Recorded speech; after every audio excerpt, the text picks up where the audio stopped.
দেখুন এই যে সামনে ইজি মোডটা আসছে, ইজি মোড সে লেফট টার্ন হোক কি রাইট টার্ন হোক আপনাকে লেফট ট্র্যাক মেনটেন করে ঘুরতে হবে। তো লেফট ট্র্যাক মেনটেন করে ঘুরতে গেলে আপনাকে লেফট ট্র্যাকে আমি আছি বুঝবো কি করে?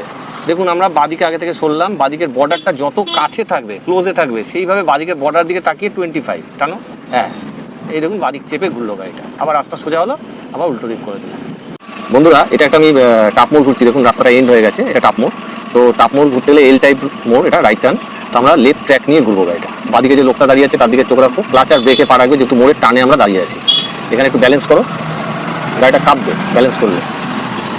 এই গাড়িটা কাঁপছে, এবার ব্রেকটা লুজ করো, গাড়ি এগোবে। এই গাড়ি এগোচ্ছে, ব্রেকে পা থাকবে, ফেদার টাচ, ক্লাচে পা থাকবে।